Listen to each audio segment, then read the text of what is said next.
Hey, welcome to Overtime, where we take Sunday's message further. My name is Jeremy, and I'm your host. And this is a podcast where we just want to ask the questions that we think that you would ask as it relates to Sunday's message.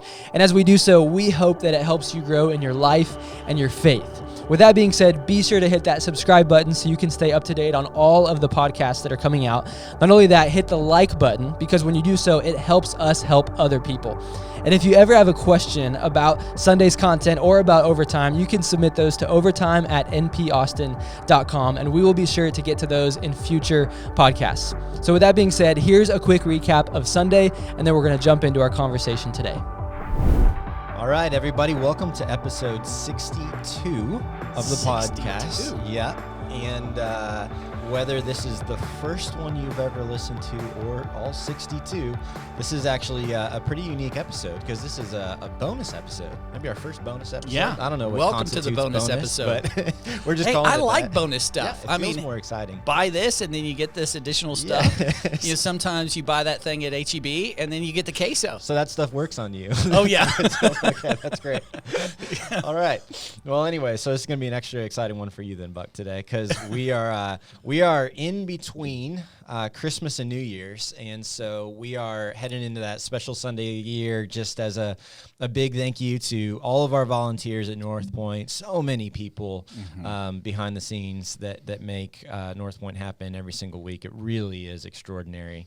How many hundreds of people are involved in that. And so just as a thank you to our volunteers, to our leaders, to rest, to enjoy time with family, to soak in all God has done and kind of recharge for what's coming. Yeah. This is that week that we take off. And so we wanted to have kind of a different conversation on the podcast, which I'm excited about. I think somebody is going to be interested in this type of convo because they're the combos I love. So I'm like, surely at least another person out there. There you go. There's got to be a few interested in Jordans this. out Yeah. there, you know. And if they're not, it's a podcast, so they can turn it off. So it's great. There you go. We got 61 other options for them. So.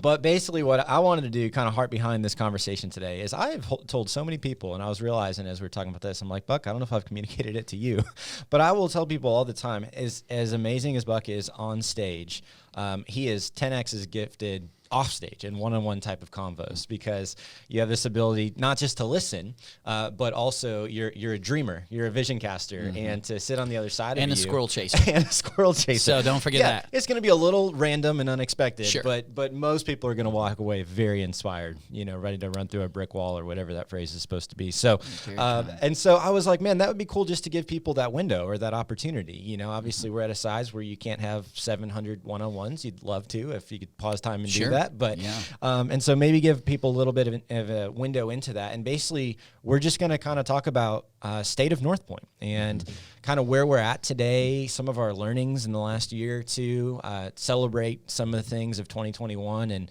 what we're looking forward to most in 2022. And so hopefully if you randomly came across this and you're not very familiar with Northpoint, hopefully you get a little bit of a window into who we are today.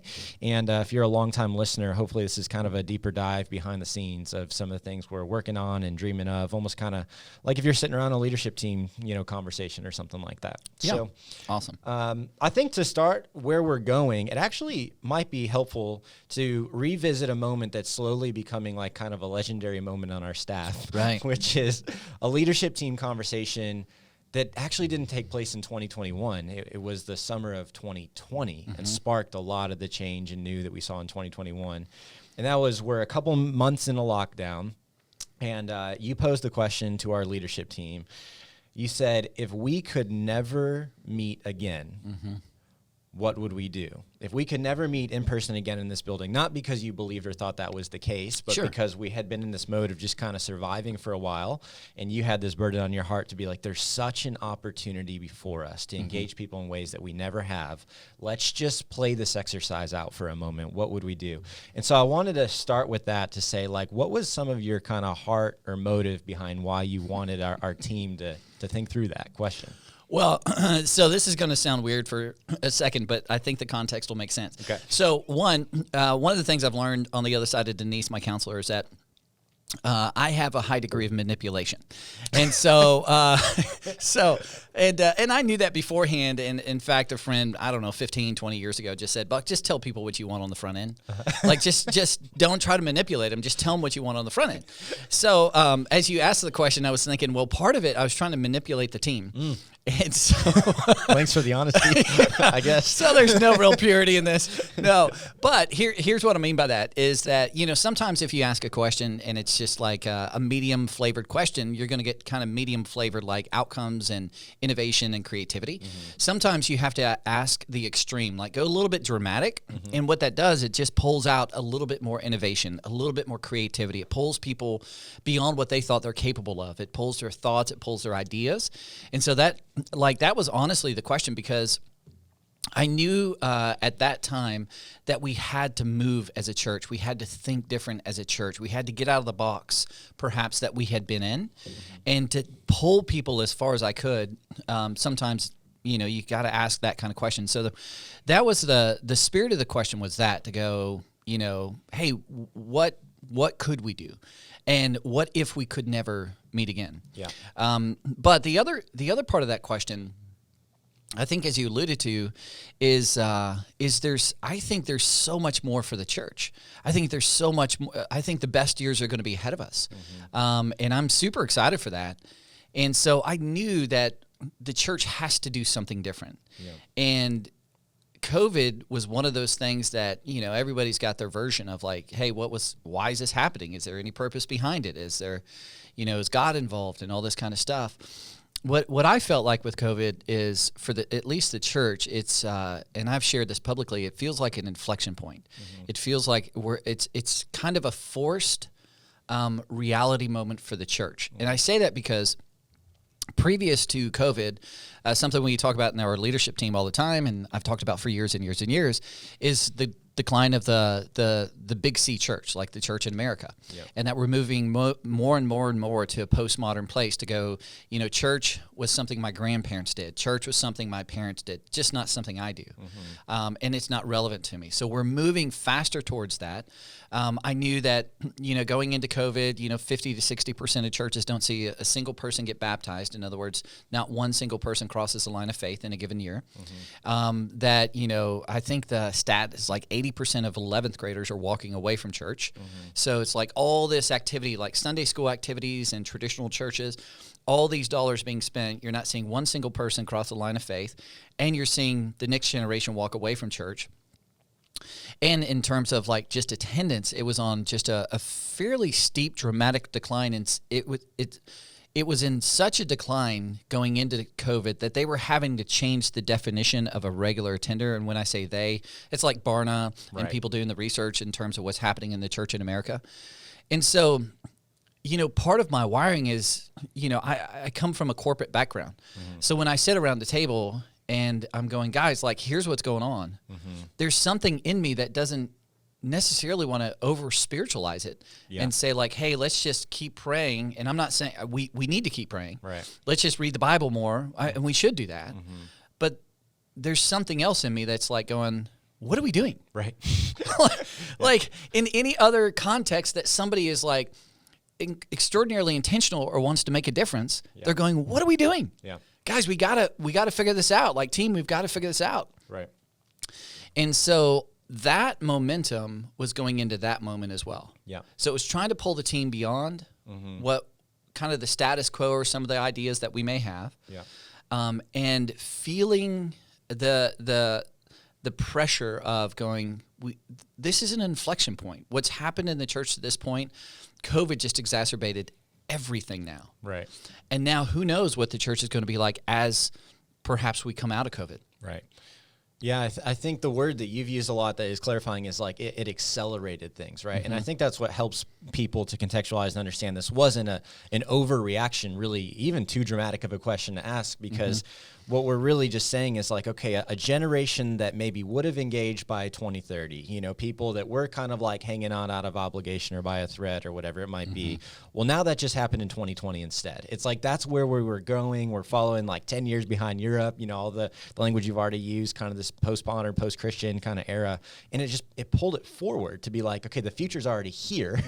So let's just we can either just close our eyes, like you said, keep our heads down, and a trend we've been seeing is for decades now. I mean, it's like I think really picked up in like the 90s, early 2000s. Yeah, late like 90s is when there was the dramatic shift. Physical decline of attendance. And so now it's like, what are we going to do? The internet's been here. The church hasn't done anything about it, right? When every other industry has. So what are we going to do?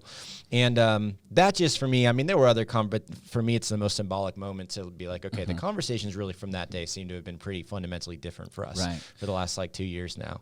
And that, I think in that conversation, I think we heard it from Carey Nieuwhof, who's a podcaster and all that kind of stuff.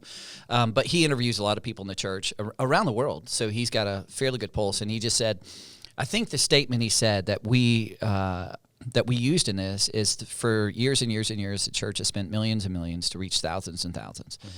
We have an opportunity with COVID to spend thousands and thousands to reach millions and millions because digital is scalable. Right. And can take the gospel to places we've never gone before. Yeah. And in a scalable way that we've never scaled before. Yeah. And so that was part of the conversation as well, to go like, goodness, like this is so cool. And I've explained this before, I think more in leadership settings. But one of the most interesting things about what Paul says in the scriptures about when Jesus came into the world, he says, at just the right time. So that phrase, at just the right time, which means that, okay, what does that like? How do you know it's just the right time? Well, what's so cool when you look at history, when you look at archaeology, when you look at everything that's been going on in the world, 2% of the population of the world existed before Jesus, 98% of the world existed population after Jesus. The infrastructure was at a place in terms of the world with the Roman roads and Roman engineering to actually carry the message of Jesus to the ends of the earth. Right. Like you could now go, and this message now can reach people far beyond what it's ever reached. So you're going, wow, that felt like there was substance behind that statement, Paul, at just the right time. The world is in a posture and position to hear this incredible news, the greatest news the world has ever heard. Well, I think perhaps, and this is speculation, we're at that very same inflection point today. And at just the right time, we have an infrastructure today that can take this incredible news of meaning and purpose and significance and identity and everything that our human fabric thirsts for, and it can now be shared with the world in a way it's never been before. And so it was like one of those moments as well to go like, all of that is mixed. Right. So what if we could never meet again? Hey, we could spend far less and reach far more. And if we could take advantage to what God established in terms of like this whole infrastructure of the internet. Goodness, imagine the possibilities. Yeah, I heard Jeff Henderson compare it like pretty similarly. He went to the printing press, and he was like, this is the greatest communications, overhaul across the planet since that. And you think about what the printing press did to take the Bible off of a chained pulpit and into the hands of people, and the explosions and the awakenings and all that resulted then. And this is a 10x multiplier on that to say all of the technologies, all the scalability, the video, the audio, that there's so much in that it's an exciting time if you frame it in that way of an opportunity to think what's before us versus just trying to cling on to what's been. And so 100%, a lot of that is engage a lot of these convos. So that squirrel chasing is exactly what I wanted people to experience, by the way, to go to the Roman roads with that question. And I'll add just one quick comment, which I think the listeners, if you're watching or listening, I think you may have, is there's a concern to go, hey, well, I think you just mentioned, like, there's this kind of old nostalgic, like, here's what the church has done. Like, I by no means am saying we're forgetting that and thinking that's bad. Right. I'm just saying we're going to take every part we can learn from that, because in this new venture ahead of us, if we're going to, set sail on the seas that, very few have gone across the ocean, or no one's really gone across the ocean as far as I'm aware of in terms of the internet and scalability and digital and everything with the church. There's certainly all kinds of things we could get wrong, just like with the printing press, taking the Bible from the pulpit. And now getting in the hands of everybody, there's an inherent risk with that. So I think if you're watching or listening, I think just know we're thinking about that. This is not just a flippant, like, pragmatic move. That there is like, okay, what have we learned from the past? What are we learning today? What has God called us to in the future? Like, all of that is being factored in because we know that we're just going to get some things wrong in this whole kind of, 10 years, 20 years from now, the digital movement, scalability, and what we're doing as a church, we just know there's going to be some areas we're going to go, oops, learned a valuable lesson there. Yeah, so as much learning as has ever, happened maybe, right now as it's going on for us. So so I think that maybe the next step of that in terms of like updating where we've been and what's been happening is that led to a kind of reconsideration and updating of our why, kind of the start with why, the, Simon Sinek Golden Circle, like that brings clarity, alignment, direction to all of the practical and all the how. And our why is our vision and mission.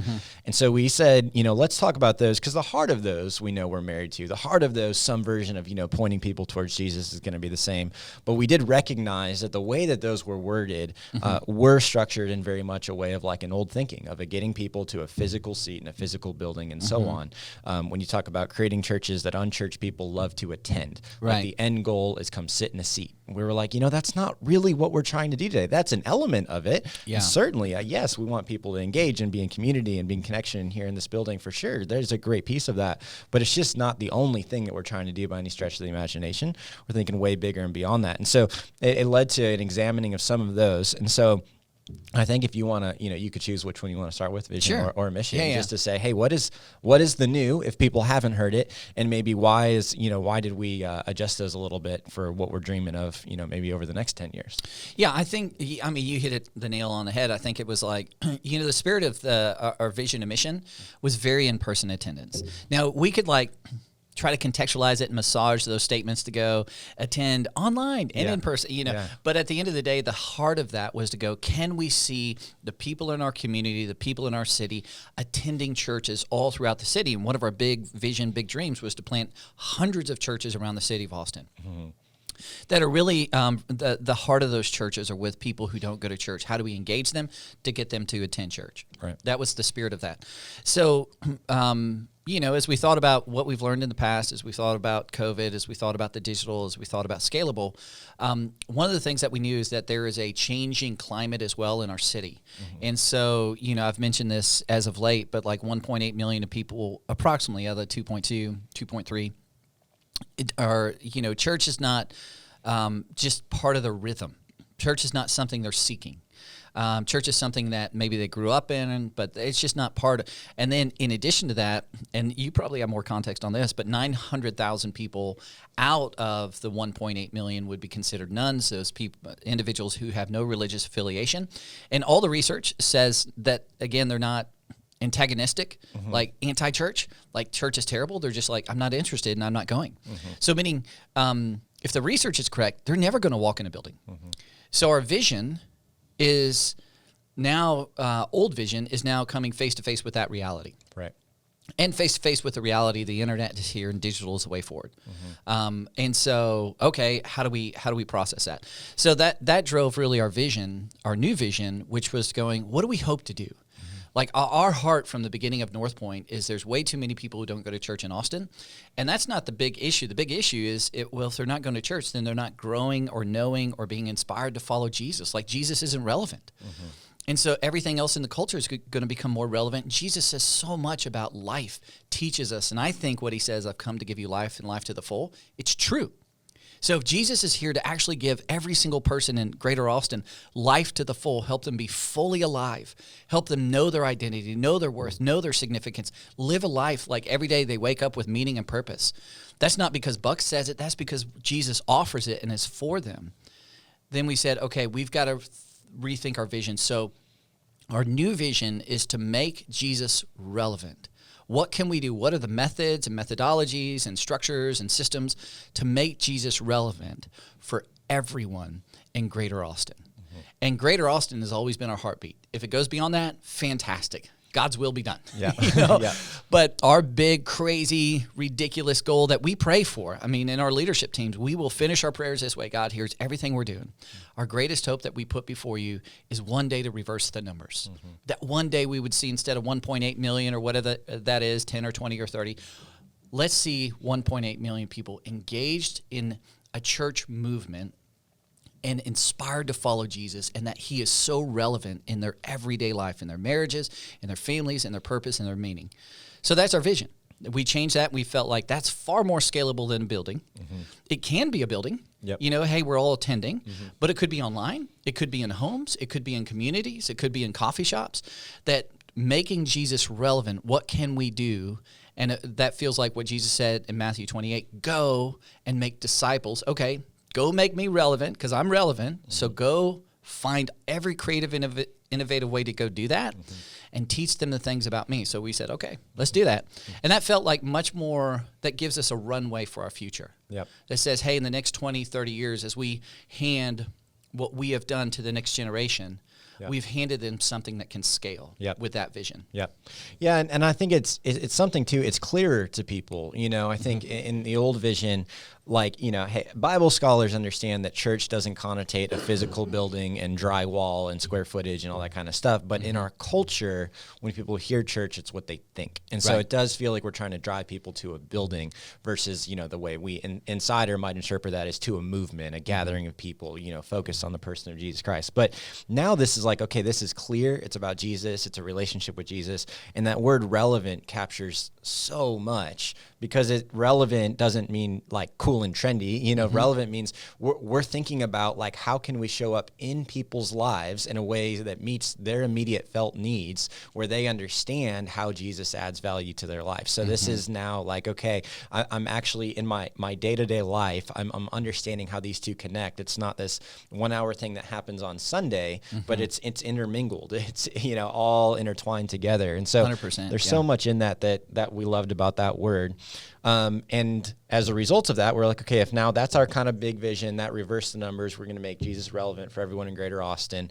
That also led to a tweaking of the mission statement, which the new is to inspire people to follow Jesus. You nailed it. You passed the test. It's like, no. Well, that, I mean, the spirit of that too, it was very similar to go, is it necessary? I mean, you got to ask the question. You don't want to change your mission and vision every other month. That's not good leadership. But you know, it'd been 12 years. 12 years. So, you know, and a lot had happened in our culture. A lot's happened in our city. And so we felt like it's worth the examination of our, you know, mission and our, you know, our purpose, and going, hey, what are we trying to do?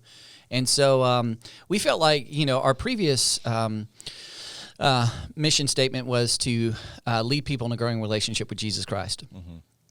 And that is fantastic. I mean, that is what we're trying to do. We want them to experience Christ. We want them to grow in their relationship with Jesus. We want them to understand what he says about them and how they can relate to him and all those wonderful things. But we felt like one of our big tensions with that is that put a huge amount of responsibility on the church.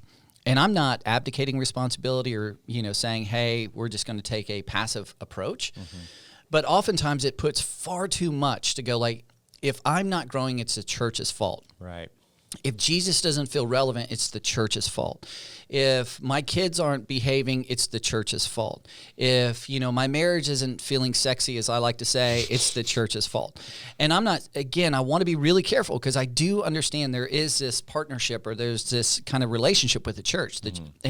But I said, what are we actually trying to do? And what we're actually trying to do is to inspire people. Right. And I'm a huge fan of extreme ownership. And so I think that actually, that is your best way forward. That is your greatest hope of a better outcome, is to own it. Personally say, okay, what can I do to accept my responsibilities? And it's harder on the front end, but it's so much more rewarding on the back end. Right. And I knew that for everyone. And so I'm going, okay, well, let's do this. What can we do to shift? And it's a subtle shift to go, with our mission that shifts people to go, man, I love what Northpoint is doing. It feels like a partner. It feels like a catalyst. It feels like it's inspiring me. It feels like it's giving me the tools. But the responsibility's on me. Now I have to own my relationship with Jesus. I have to own my marriage. I have to own my family. I have to own what's going on with my kids. But I'm not alone. Here's the church inspiring me. So, and that for us put on the table of, you know, creativity and content and all that other stuff, you know, the question of, you know, is this inspiring? Is this moving people forward? Is this meeting people where they're at? And that felt like it complemented the whole relevancy of Christ really, really well. So I think it wasn't like this radical shift. Right. But it was this subtle shift to go, okay, as we think about the next 10 to 20, 30 years, as we think about the inflection point of the church, as we think about what we've learned of the past and what we're seeing, what we feel like God's calling us to in the future, I think that's a better mission statement that really complements the vision. Yes. Yeah. And there's things, you know, again, you and I probably like nerd out about the details, and there's plenty of people listening are like, those are basically the same thing. But, for us, there are subtleties in there that I think have really big implications. We talked about the word follow being, some people make a decision about Jesus and then follow and then, begin to discover what does this relationship with him look like. But for a lot of people, and especially when you look at the New Testament pattern, some people would follow having no idea who he was. Right. And so we talk about, our heart hasn't changed at all in terms of being focused on unchurched people, being unapologetic about that. But that word is a little odd in terms of people don't really identify that way. You don't like raise your hand and say, I am an unchurched person. That's kind of an insider lingo and language. But this idea of follow, you can be around, you can listen to, you can spend time with before you've made any kind of personal decision about who he is or what you believe about him and so on. And so it really like opens the scope and gets more specific to our heart being for unchurched people by, those subtleties of wording it that way. So I feel like people on either side will end up appreciating the Jesus-centric, language of both of those. Because if you're a follower of Christ, I probably don't even have to explain that, like why that's great. But even if you're not, there's so much based on your background, your tensions that can go into that word church and what that means to you. But Jesus, even in our culture, is still way more accepted, way more relevant in terms of not having the same level of tensions, the same level of hurt, the same, I think is it a Gandhi quote? I love your Christ, I just not your Christians or something along that. I messed the order of that up a little bit. But it's that kind of concept to say, let's focus on him. That's what we're doing anyways. So right. And something we say here a lot is, if I heard you right, like you can belong before you believe. Right. So can that exist with our updated mission and vision? And the answer to that is absolutely. Right. Like you can, and hopefully as you're coming or engaging online or however you're engaging, that Jesus is like, wow, I didn't know that about him. It feels like that met kind of like where I'm at and what I'm feeling. And I feel kind of inspired to check him out even more. Yep. Well, that's a wonderful thing because you may not believe, but man, you feel like I absolutely belong. So 100%. Yeah. So once we have that in place, okay, like now that's our why, that's our North Star, that's what we're going for. That is what has led to a lot of, some of the changes and new and updates and things that we would just celebrate looking at, over the last year. So if we've kind of come to this conclusion to say, hey, there's a massive population of people that they're not coming to the church. And again, I like the way you phrased it, of not necessarily because of an antagonistic reason, it's just not relevant. It's just not the place they're going to when life goes sideways or they have a kid, they don't feel any kind of weird pressure to get them in church. That's just not on their radar. And those used to be things that were true in the past and they're not today. So if now we have to go meet them where they're at and we have to show up and be relevant in their lives, that led us to think through, okay, what are our avenues or paths to do that? And those get us now into some of the more practical pieces of things that people have already experienced and that we're really looking forward to a lot in 2022 as well. There's kind of three big triangles, one big triangle, three big corners, if you will, of that we've been talking about. We're still forming some of this language. But do you want to get into that a little bit to say, okay, here's the main ways we're doing that now. Here's the main way we're going to try and meet people where they're at in terms of this is what Northpoint Church is today when you think about, who are we? Well, something, and this is cool because the podcast allows, it's like, hey, if you were sitting in our staff meetings on Wednesday, how do we talk about Northpoint today? If you're sitting in our leadership teams on Tuesday, what would you hear? And so I love that you asked the question because one of the things we say quite a bit, because this is a shift and we're trying to shift our culture, shift our thinking in terms of staff and volunteers and a church, is, we have said like, hey, when you think of Northpoint today, I understand that we used to think of, hey, a building and Sunday morning. And, small groups throughout the week. But today what I want you to think of Northpoint is I want you to think it in three ways: digital, local, and marketplace. And so if you can think like, oh, Northpoint, hey, when I connect the dots, I go, oh, digital, local, marketplace, digital, local, marketplace. And so what does that mean? And so when I talk about local, that's our local church. And I think what we've learned and what we're striving to do is to say, how can we take the local church and bring it almost to like the 21st century? How can we take the local church and make it engaging and relevant, inspiring online? How can we make the local church and begin to like have these digital missions or these digital ministries or these digital engagement opportunities? And so that's really what we've thought of. Hey, we're still going to meet together. We're still going to sing music, I think. Although, I joke about like I'd like to sing it every now and then, but I don't think that would be engaging. We still want to do connection and have people in small groups, and we think that's never going to go away. I think that's just part of the fabric of humanity. But how can we do that differently? And so that's where, all of a sudden we're going, how do we engage people online with the Sunday content? How do we engage people with meetups? So somebody is a meetup that's a small group that may meet one time, but it's around a common interest. Can we have Zoom groups like that? Can we have digital groups like that? Can we have Facebook groups like that? Because that's very scalable, and you can connect that way. What kind of content can we produce that's maybe shorter content than a 35-minute message, and approximately 30, I'd like to say, but maybe longer. What can we do there? And so that's that local piece. Very much we're going to be the church, but we need to start thinking about how do we scale that to a much more digital place. And that's important because today, we've talked about internally, on any given Sunday, we have an equal church online as we do in person. Mm-hmm. So if there's 300 or 400 people in the auditorium, throughout the digital kind of space, there's 300 to 400 people engaging. Mm-hmm. And so that's a new opportunity, right, like for us to think about as a church. So that's the local piece. And the marketplace is really to go, if 800,000 people aren't going to come, or 900,000 people are nuns, and 1.8 million people are not engaged in church, what do we do? Mm-hmm. And especially, in terms of the digital space, in terms of, this building that we have, how do we leverage that? And so the marketplace is thinking strategically, how do we take the marketplace, or the church to the marketplace? So these are ideas like, hey, we drink so much coffee here. In fact, I've had too much this morning. and I can feel that a little bit. But we drink but what if we actually had a coffee shop that was Monday through Friday, or Monday, 7 days a week? Because heck, we drink a lot on Sundays. Mm-hmm.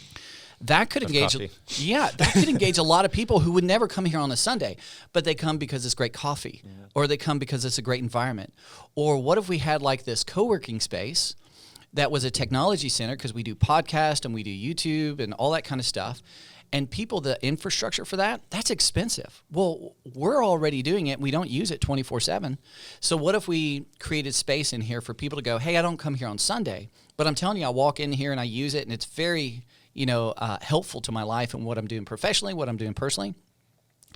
And when they walk in, they see the environment and it feels irresistible. There's a piece of it that they go, man, this feels great.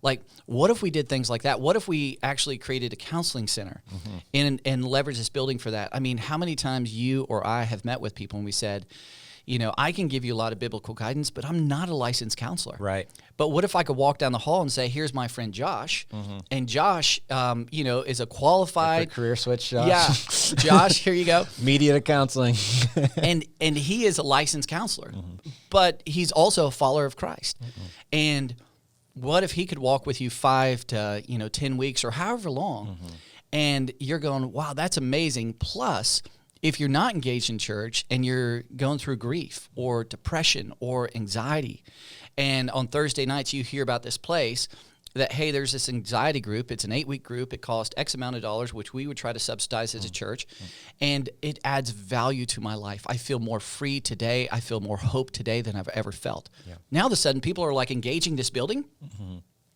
in some of the most strategic ways, and I feel like that is such an opportunity to leverage this facility in all of those arenas. So thinking strategically, how do we engage people who currently do not come because of these marketplaces ideas? Man, great coffee, great place to hang out, great place to catch up with my girlfriends or, guy friends, and we like to hang out there. So that's marketplace.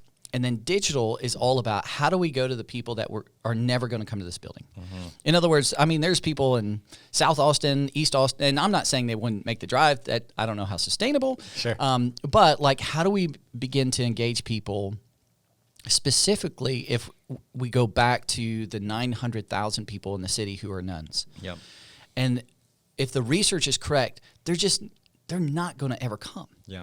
So now we have an opportunity, I think, to think a little bit like old school, mm-hmm, missionaries. Yep. To go, hey, we're willing to send people to Kenya, Africa, mm-hmm, but how can we do that in our own backyard? Yep. And I think digital offers such a huge opportunity to be scalable and go to people we would never engage as a local church or in the marketplace, because marketplace is still kind of a local context.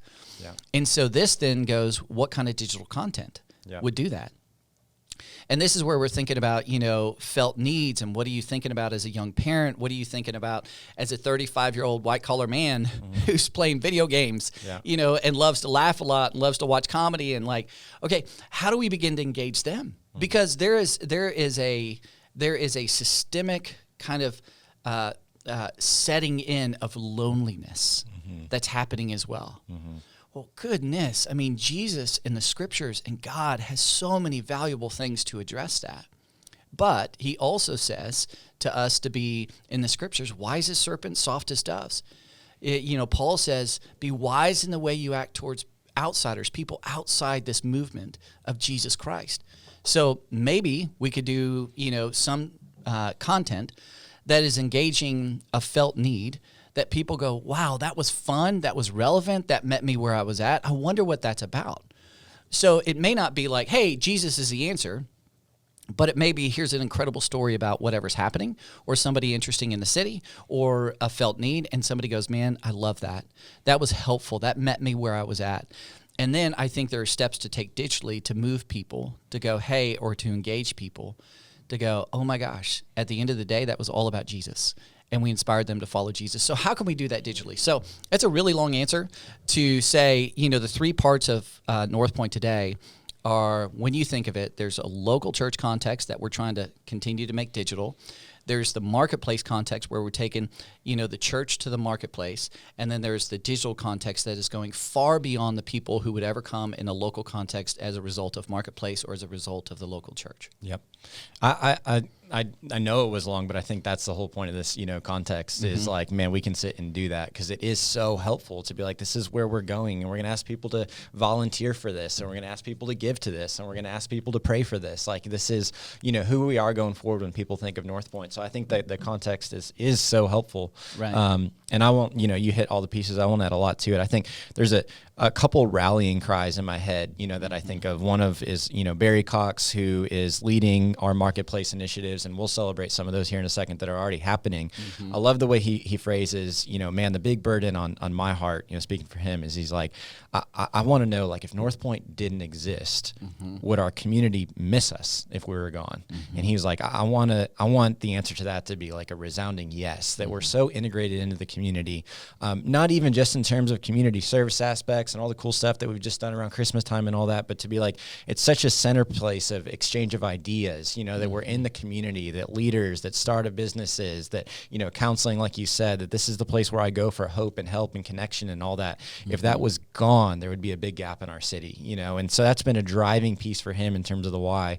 And with digital, we keep talking about this, getting 5 minutes a day in people's pocket to go, okay, the average American today is on their phone around 6 to 8 hours a day. That's just their phone. They're on personal technology around 11 hours or so. Pre-COVID, Christians were coming in 1 in 6 if you're a regular church attender, 1 in 6 times I'm going to church, because Sunday is just no longer sacred. If you got kids playing baseball, like, you're not coming to church, 52 weeks a year. It's just not happening. So to think about, okay, how can we go get, 5 minutes in this nun's pocket that's not come in regardless, and how can we show up on their radar? And for people who are a part of Northpoint to say, like, okay, how, and throughout the week, not just this, box on Sundays, but regularly relevant in my life, how can we go get that?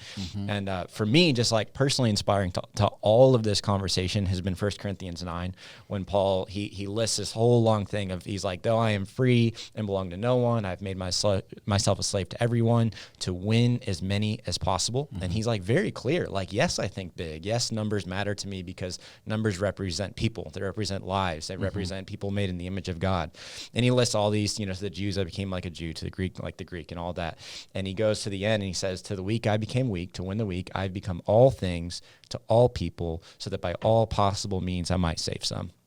To me, he's like, I became relevant. Right. I walked, in their shoes. I walked with them. I learned their language. I learned their culture, and I came alongside them ultimately so I can point people to Jesus. And that's inspiring the why behind everything that we're doing and thinking about right now. Right. So, and what I love is what we just talked about is the original question you ask: if we could never meet again, what would we do, guys? Yep. It's the outcome to go. If our crazy wild dream is to see the numbers reversed, and more people in the city are engaged in church and growing in the relationship and being inspired to follow Jesus, then we have to do something different. And so that is what it was pulling us to think about this digital side of things. How far could we go with that? How much could we be misunderstood by church people going, that's not relevant to the church? And I don't know why you just used that voice. That was weird. But it's probably not healthy. I need to talk to Denise about that. But like, this idea to go like, hey, that wasn't relevant to the church. And that, that doesn't feel like that content that's being produced by church. But it is content that's engaging them. Guys, what if we went that far? And ultimately with a funnel to say, hey, we want to inspire people to follow Jesus. Like, how do we strategically, but how do we meet them, exactly where they're at? And then the building. I mean, the thoughts that we had of leveraging our building in the way that we're, leveraging it today and in the future, that wasn't even on the table. Right. And so this is the things we're talking about. If we sat around the table, and this is again where I go back to maybe my corporate background, and we're saying, guys, we got to figure this out. This is what the Lord called us to do. And this isn't an optional thing to go like, let's just, play more music and, sing more songs and read more Bible. And I'm not saying that's not part of it. That's on the table as well. But if Jesus is sitting around and going, guys, I called you to reach the world. I called you, the harvest is ripe here in Greater Austin. It's a city that changes the world. The workers are few. So what are you going to do? How are you going to be relevant? If Paul says, hey, I've become all things to all people, to see as many as possible saved, if we're to be wise in the way we act towards outsiders, people outside the church, if we're to be soft as serpents and or wise as serpents, soft as doves, in other words, be as strategic as you've ever been, then wouldn't we do something like this? Because this gives us the greatest probability and the greatest chance through the grace of God to see the numbers reversed, to leverage everything that God's given us at our disposal, to see as many people as possible be inspired to follow Jesus and discover the reality of who he is. And so that's what I'm so excited about in terms of like, okay, digital, I think it can take us there.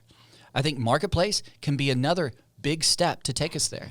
And then local church, I think imagine now if we have, 10 of these local churches with marketplace and digital and 20 and 50 and 100 of these local churches in several generations to come. I mean, maybe 100 years from today.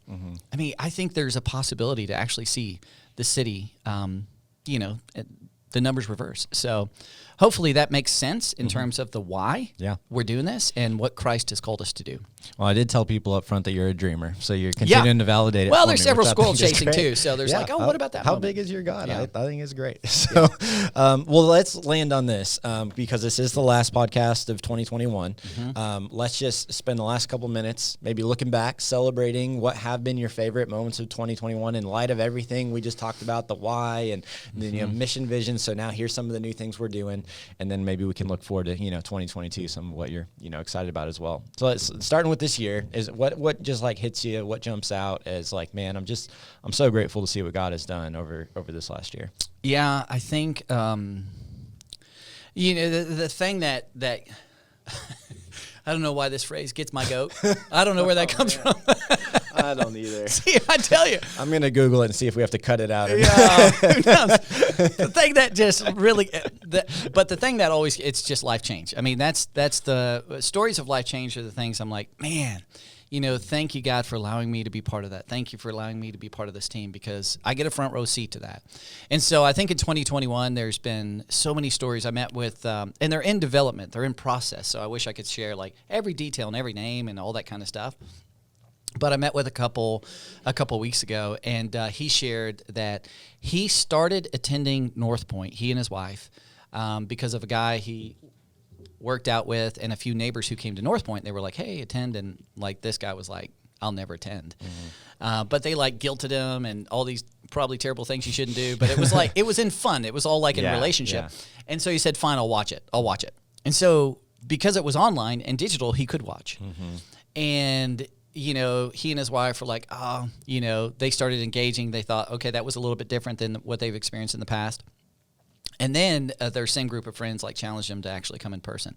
And he said the first day I walked in, he said, I was so prepared to, turn on my internal lawyer, say everything you're saying is nonsense, and just argue with everything to go like, that doesn't make any sense. That's so subjective. That's just based on feelings and not based on facts and all this kind of stuff. And he said, I sat there the whole time and I couldn't argue. I couldn't, you addressed me. You spoke to me. And here we are, fast forward almost a year later, and they had crossed the line of faith.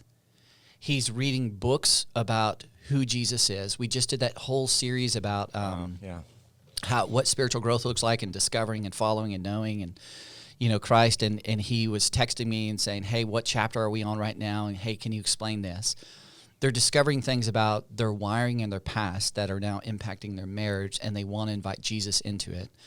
They're discovering things about being a parent and how can they instill this hope and meaning and purpose and identity in their kids that we get through Christ, and it's a gift.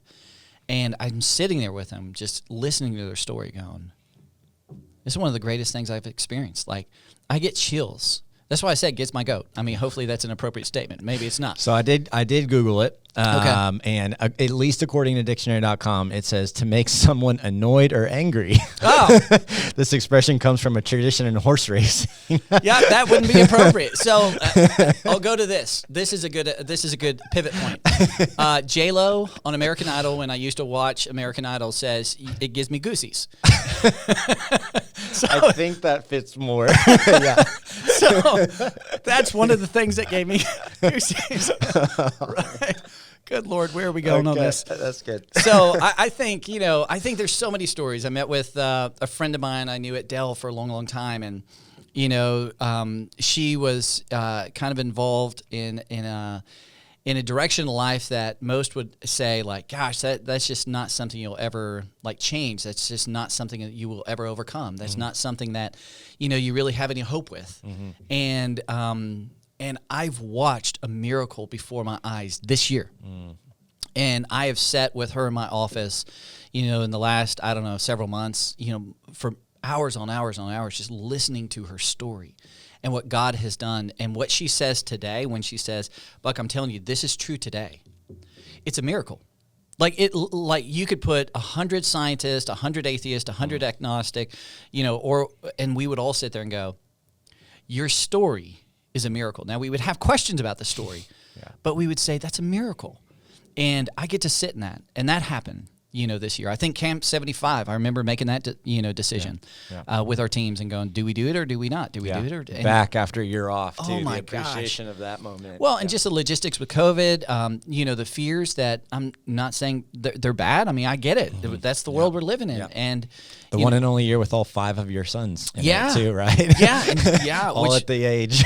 And thinking about, like, the numbers of students we saw, the numbers of stories were far outpacing what we even put on paper. Even some of our big dreams, we were like, okay, coming back a year from, with COVID, what would we dream would be a big number? We surpassed that. Yeah. And we usually plan that in like 9 months, and the team did it in like 3. Yes. I mean, it's just, you talk about a miracle. That's and it was unbelievable. It was maybe our smoothest ever. I mean, it was just so fantastic. So many stories. Yeah. So I think about that. I think, I think the other, there's a bunch, but I think in terms of marketplace, I think when I walked, so we're currently doing marketplace with this facility. So we're testing a lot of things to go like, hey, in our new facility, what is actually sticking and not, and making a difference and not. And so, during our leadership team on the room next to us, there's currently a school meeting in there for little kiddos. And we hear the background noise as we're discussing and whiteboarding. But there is a joy to that, to go, man, I want to celebrate that. Because, and a lot of those students do not go to Northpoint. Right. And their parents are walking through our facility, and we're hearing stories of their parents or, the kids going, can we actually come to this church, and can we be involved in this? And we're going, okay, we're seeing that. I think in terms of like when I walk through our building and I'm seeing NASA scientists with all their pocket protectors, and, that like all throughout our foyer, all throughout our building, in our auditorium, they're talking about, crazy, amazing things that are far beyond my capacity to think. And they used our facility for a whole week to talk about their future. And there are scientists and people who perhaps hadn't been in church in 20, 30, 40 years walking in and saying, hey, what is this building that we're meeting in? And it's a church, and it's different. And we heard the comments of that, like, this is amazing. And the person who was organizing all of that for all this rocket stuff, she started attending Northpoint online as a result of that experience. And there's a story in the making there. And I'm like, that's amazing. Yeah. That's what we get to see. So there's a whole lot of highlights, from life change to, so many care ministry opportunities. There was a lady in Hawaii who just said, man, I pulled up churches in Austin. My son's really struggling and happened to call us. And we were able to come alongside our son and help get his car running, just to help get him back on his feet. Yeah. And so many stories like that I'm like, man, I love our church and I love what God's doing here. And it's challenging work, but it's really rewarding work. Yeah, I agree. There's just been so many things throughout this year that there's this momentum building or rising. It's like hard to put your finger on exactly, but when you're kind of in this industry long enough and you experience highs and lows and some of the things that indicate just, really encouraging, kind of movement. I think about like our kids and students right now. I just, over the last 10 years, if you'd be like, what are one of the things that like Northpoint is known for? Like if you've heard of Northpoint before, what would be one of the ways it was probably introduced to you? We're known for like our kids and students environments. That's just a top priority for us. You walk in, you can see that physically in Wamba, in Upstreet, the way it's designed, decorated, the way volunteers, are prepared. There's just there's an incredible intentionality here. Our student environments, the ratios are ridiculous. And today we have the highest ratio of kids and students that we've ever had in 12 years as a church as compared to adults. Like, it's unbelievable. And that's just encouraging. That's not like, man, we're doing so great, but just what is God doing and what does he have for us? It's just one of those things you're grateful for, because it's one of the great indicators to be like, what does the future look like? Then you want to look at that. And when you see a church is growing young, you see a church that as, the next generation is engaged, it's really hopeful for the creativity, the innovation, the future leadership, the influence in the community, and so on. And that's like, today is like, that's as healthy as it's ever been. And you're like, man, that is just, it's so cool. Or more people connecting, what's happening with, that whole team is just so amazing. Shane and Jen and the whole connection team, but meetups that are, launched at the end of last year and happen all throughout this year, new ways for people to connect, or, this new women event, new leadership development events, all kinds of things that the people are really engaging. And there's a momentum happening right now that for me is just exciting and encouraging after what's been a long season, in our culture. And so we're still in a long season, but there's a lot that's really exciting. Yeah, and I would even say on that too, I alluded to this earlier, but there's this new dynamic growing that there's like this equal church online. So from a local church context, meaning, hey, a lot of people come in person, and a lot of kids and a lot of families and all that, but a lot of people are actually engaging in an equal amount in terms of more adult specific, are engaging online.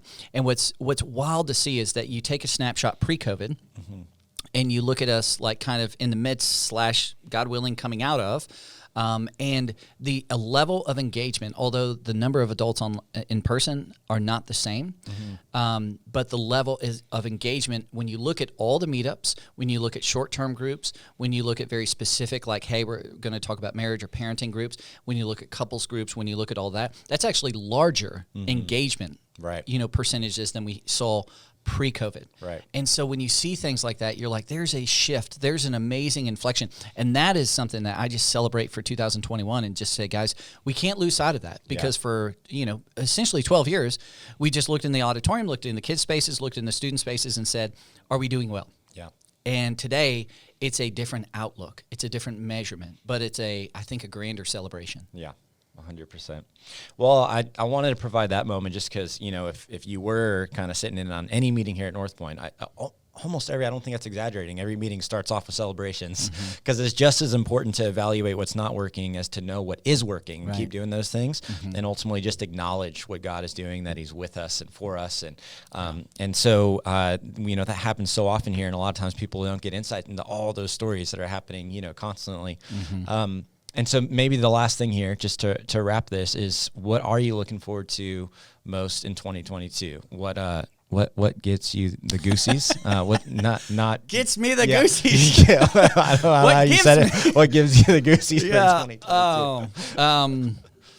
Well, I think a lot of what I just alluded to. I think I think of 2021, and this is a big broad stroke with the statement, but 2021 felt very much like a rebuilding, very much like, God, what do you want us to do? And you hear me pray on Sundays a lot of times, especially during the vision moment, but I pray this way, in our leadership teams and staff, is that, we put a lot of ideas on the table, but I'm most interested in what ideas God has. because I know his ideas are not going to be in vain.